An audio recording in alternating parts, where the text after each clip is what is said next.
जी, आज हम नॉवल की एपिसोड पढ़ेंगे 74 नफ़रत से बढ़ी इश्क की इंतहा बाय मदीहा शाह।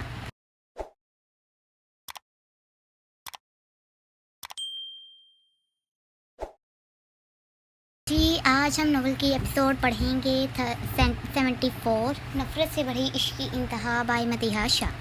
सब दोस्तों को रुकते देख खुद भी नजरें फेर पीछे देख गया, जहाँ पर सरहान शाह आंखों पर ग्लासेस लगाए सीने पर हाथ बांध चुका था।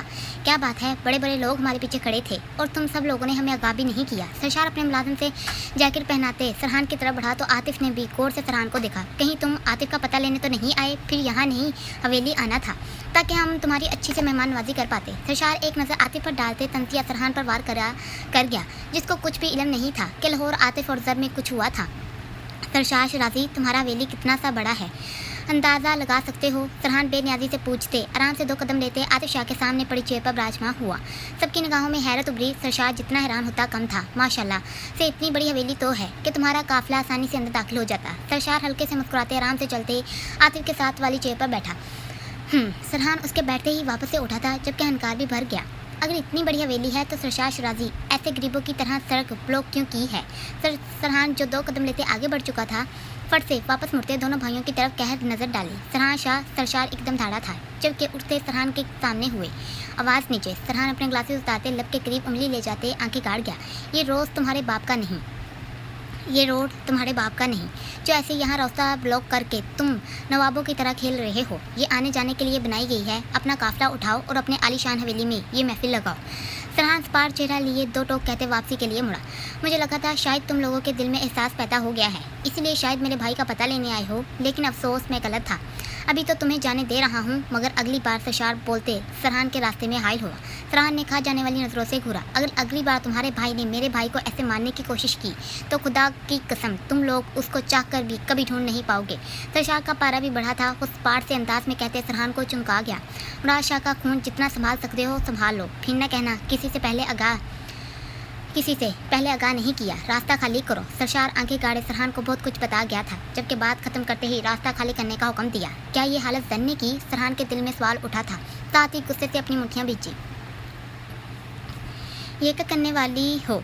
आयत हूर को आलिया की सेंड की वीडियो देखना शुरू हुई तो आयत ने देखते प्रयास किया। मैं उस दिन जब आलिया लोगों के साथ फैक्ट्री गई थी तब हमें वहाँ से ड्रग्स हीरोइन के ये बॉक्स मिले थे। अभी मेरा यही प्लान है कि जो भी हमने वहाँ वीडियो बनाई थी सब इनको सेंड करेंगे और इनको बताएंगे कि हमने उनका सामान भी चोरी कर लिया। यही तो देखना चाहती हूँ कि फिर ये होशियार लोग क्या करते हैं। हूर आलिया के मैसेज का जवाब देते आयत को तफसील से आगाह कर गए। हूर ये खेल ऐसे खेलना, मेरा मतलब वो भी अकेले, मुनासिब रहेगा? आयत, जिसको हूर की बातें सुन डर लगा था, तेज़ी से पूछा। अच्छा तुम बताओ मुझे क्या करना चाहिए? क्या मैं पूरे ख़ानदान में ऐलान कर दूँ कि जिस शख्स ने मुझे अपनी बेटी बनाया था उसने मुझे मारना चाहा? क्या ये बताऊँ कि मुराद शाह मेरा बाप है, मुझे मेरा बचपन याद आ गया है? क्या ये बताऊँ कि फैसल शाह हमारे ख़ानदान के सबसे बड़े दुश्मनों का साथी है? क्या सरहान को सब कुछ अय्या कर दूं या फिर बुरहान भाई को आगे कर दूं? जानती हो सरशार शराजी मुझे नुकसान पहुंचाकर बुरहान मेरी जान की ज़िंदगी को ख़त्म करना चाहता था। वो मुझे मारकर बुरहान भाई के चेहरे पर दर्द देखना चाहता था और जैसा वो लोग चाहते हैं मैं कभी होने नहीं दूंगी। हूर कब से बोलते आंखें मूंद गई तो आयत धीरे से उसके करीब हुई। बुरहान के दुश्मन कौन? आयत उलझी थी क्योंकि वो काफ़ी अनजान थी। आयत, जब से जान यहाँ आए हैं इनकी दुश्मनी आते ही सरशार शराजी लोगों के साथ बढ़ चुकी थी और वैसे भी मैं भी काफ़ी अनजान हूँ। बट फिक्र नहीं करो, अभी बुरहान भाई के कामों की लिस्ट निकाली होगी। आखिर पता चले सरशार शराजी से दुश्मनी किस बात पर पड़ी। हूर ने अपनी सोच अय्या की। वैसे मैं चाहती हूँ बुरहान भाई यहाँ से लाहौर शिफ्ट हो जाएं, यही बेहतर है। हूर समझ चुकी थी यहाँ बुरहान का रहना मुनासिब नहीं। इससे क्या होगा, जो दुश्मनी शुरू हो चुकी है ख़त्म हो जाएगी। आज जिसके चेहरे पर परेशानी वैसे ही वाक़या थी। सरसरी सा हूर को देखते सवाल रखा। अगर यहाँ से भाई ना हटे तो डियर फिर सरशार शराजी के लिए जीना मुश्किल हो जाएगा। जितना मैं जान को जानती और समझती हूँ तो मेरे ख्याल से भाई ने अपने आदमी लगा रखे होंगे। हूर आराम से बेड से टेक लगाते लेटी तो हूर ने हैरानगी से आंखें फैलाई। मतलब? उलझन भरी निगाह डालते आयत ने दरियाफ्त किया। मतलब ये मैडम, हूर उठी थी और आयत के सामने हुई। देखो अब मैं गायब हुई थी तो जाहिर बात है जान खामोश तो नहीं बैठे होंगे, कुछ ना कुछ तो हाथ पैर मारा ही होगा, पूरा दर पे दर भटके होंगे। हूर ने आराम से आयत के सामने अपना सवाल में छपा जवाब रखा। तुम इतने यकीन से कैसे बता सकती हो कि भटका होगा? आयत जानती थी कि बुरहान चैन से नहीं बैठा था, लेकिन फिर भी जाने क्यों उसका दिल बुरहान की तारीफ सुनना चाहता था। आयत खान, वो बुरहान शाह है, मैं उसकी ज़िंदगी की डोर हूँ। हाँ तुम सांस हो सकती हो जानकी। और आखिर की बात बोलते आयत के गिर्द बाजू फैला गए। आयत ने भुनवे चेहरा इसको देखा। मगर मेरा भाई मुझसे बहुत मोहब्बत करता है। जब मैं यहाँ अकेली थी, लाहौर में रहती थी, तब जान के आदमी 24 घंटे मेरे पीछे पहरे की तरह लगे रहते थे। पल पल की खबर जान को मिलती थी, मैं कहाँ हूँ, कब क्या कर रही हूँ वगैरह। हूर अब के बताते हल्के से मुस्कुराते। आज के गाल खींच गई। आयत उसके अंदाज पर खुश मचाई। अगले ही पल हूर उठी थी। हाँ तो शाह ने जो तुम्हारी इतनी फिक्र की वो सब। आयत उसको आराम से लैपटॉप उठाते देख उठते खड़ी खिड़की के पार पड़े सोफे पर धड़ल्ले से बैठी। जानती हूँ और उसकी आंखों में सब कुछ देख भी सकती हूँ। वो परेशान कितना था सब कुछ नजर आता है मुझे। हूर जो लैपटॉप चेक करने वाली थी वैसे ही लैपटॉप बंद करते आय से संजीदा हुई। चलो तुम्हें शाह की मोहब्बत तो नजर आई। आय शुक्र करती दुआ की तरह हाथ उठा गई। वो मुस्कुराई थी उसके अंदाज पर। माजी जन्नत जाना। शबाना अब के इसको धक्का देते आगे की तरफ खिसक गई। मुझे डर लग रहा है, तू भी साथ में चल। जन्नत वापस से शबाना के करीब हुई। शबाना इसको इतना डरते देख सर पकड़ गई। पागल हो गई है तू जन्नत, मैं वहाँ तेरे साथ क्या करूँगी। देख इससे पहले कोई आ जाए जल्दी से जा, माफ़ी मांग और भागा। शबाना ने अब के आराम से दबी आवाज़ में कोया तो जन्नत ने नीली आंखें पूरी तरह आसपास दौड़ाई। रात के लिए जो पार्टी रखी गई थी खत्म हो चुकी थी। सब लोग जा चुके थे। सफदर शाह भी अपनी बहन और बीवी को घर जाने का हुक्म दे गया था। जन्नत रात से बात किए बिना जाना नहीं चाहती थी, क्योंकि वो जानती थी अगर आज बात ना की तो अगली बार मिलना और भी मुश्किल हो जाएगा।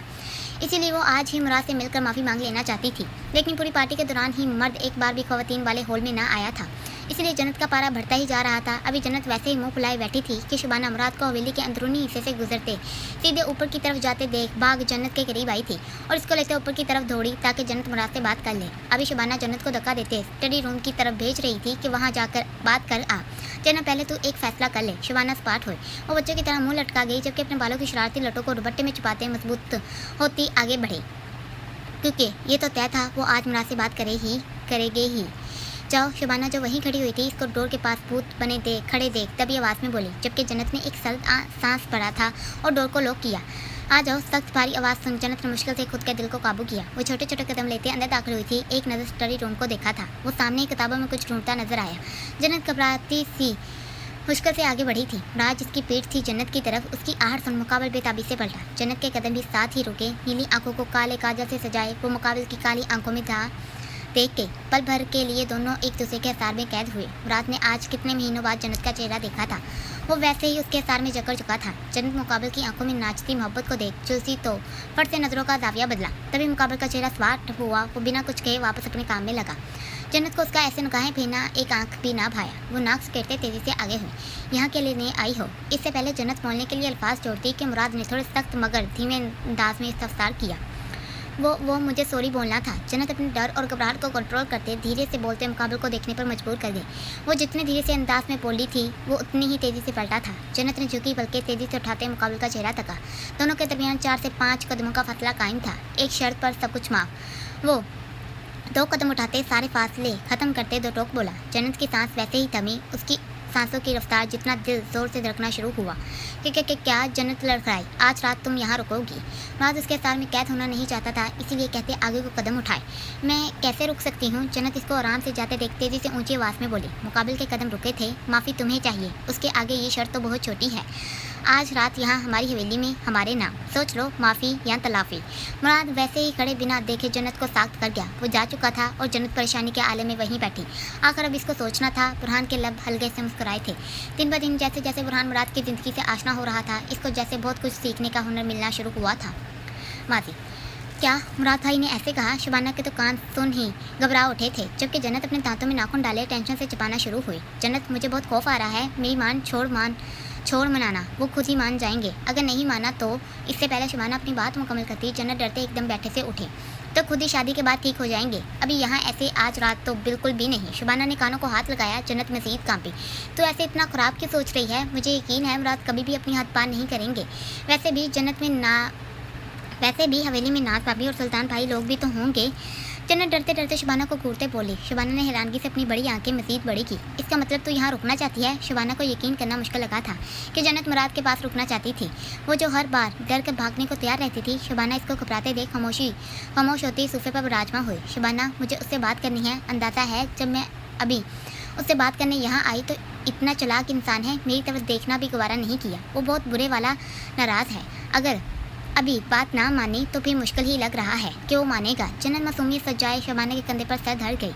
मुझसे अब क्या चाहती हो? शबाना सारी बातें छोड़ काम की बात पर आई। तो भाभी से बोलना मुझे यहाँ नाज भाभी लोगों के पास आज रात रहने दें। जन्नत तेजी से एक ही सांस में या कर गई। शबाना ने खा जाने वाली नजरों से घूरा और बिना कुछ बोले वहाँ से गई। और ऐसे ही शबाना की बात करने पर सफदरशाल लोग जन्नत को नाज बेगम के लोगों के पास शाहू हवेली छोड़ गए।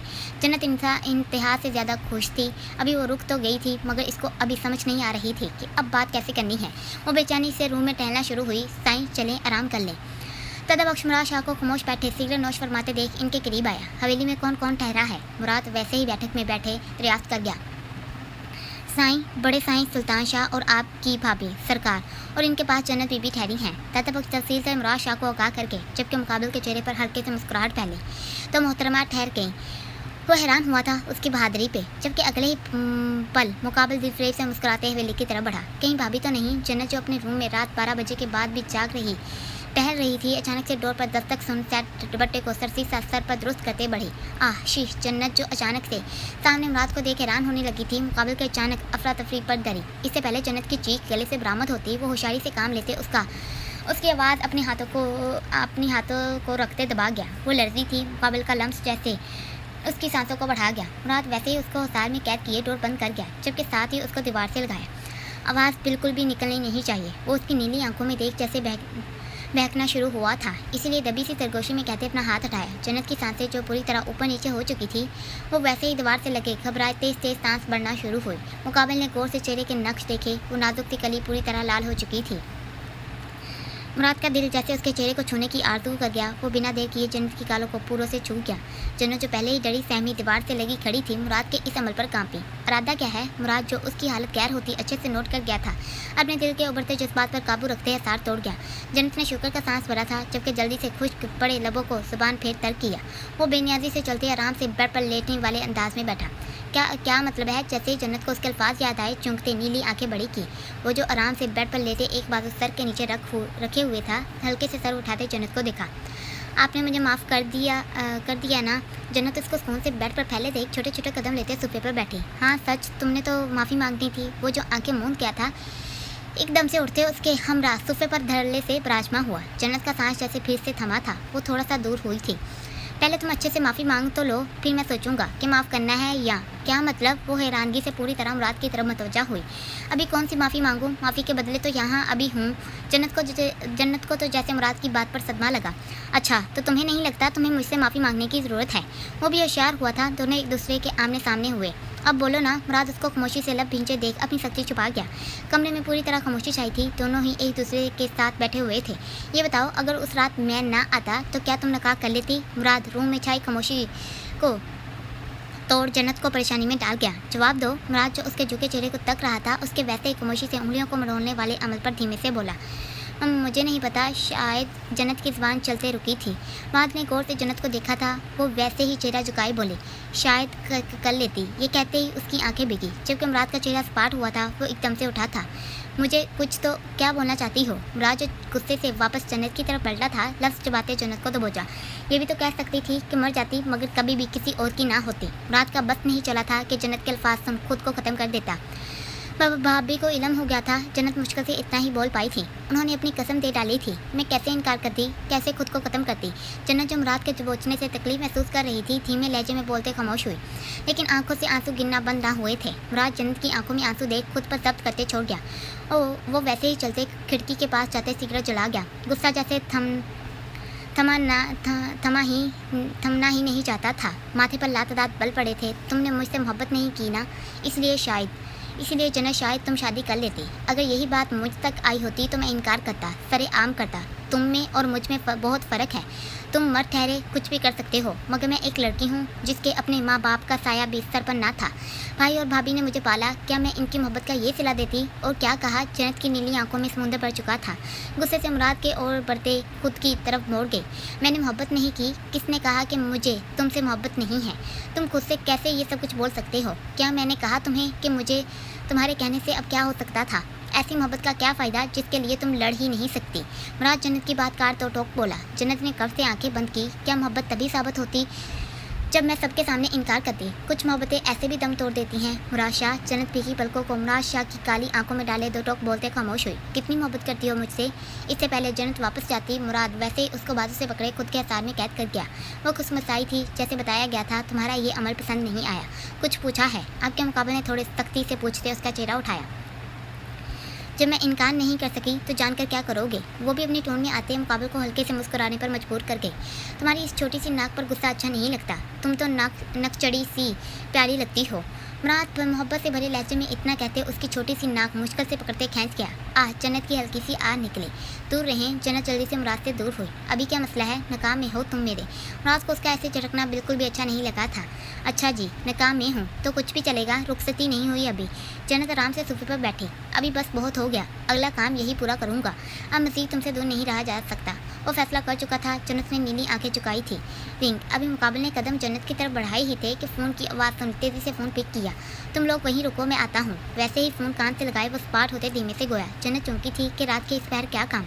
चलो फिर तुम आराम करो, हम चलते हैं। रात फ़ोन बंद करते जन्नत का चेहरा देख हल्के से मुस्कुराते इसको स्माइल पास करने पर मजबूर कर गया। अभी आप कहाँ जा रहे हो? किसका फ़ोन था? जन्नत तमीज़ बांधते सरसी से मुराद को देख सवाल पूछ गई। मुझे कुछ काम है, आकर अभी कुछ टाइम पहले ही पार्टी से फारग हुआ था, बाकी बातें आकर करता हूँ। मुराद तेज़ी से बोला था जबकि फ़ौरन से लंबे लंबे कदम लेते रूम से निकला। हाल क्या हो रहा है लड़कियों? सरहान रूम में दाखिल होते दोनों को एक साथ फ़ोन में मगन देख पूछ गया। जबकि दोनों ने सरसी सा सरहान को देखा था। हूर फ़ोन फ़ौरन से बंद कर गई। वो भी आलिया से ही चैट कर रही थी कि सरहान को सामने ही देख जल्दी से होशियार हुई। कुछ नहीं, मैं हूर को कह रही थी फ़ोन पर ज़रा हया लोगों से बात कर लेते हैं। बात करके क्या मिला?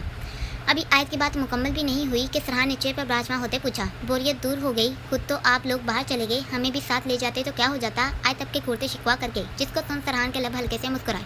शहजादी तुम तो रहने ही दो, पहले खुद किचन में मियाँ के लिए खाना बनाया जा रहा था और जब आपकी इन मोहतरमा से पूछा तो साफ मुँह पर इनकार किया गया। अब ऐसे में मेरे जैसा बंदा करे तो करे क्या?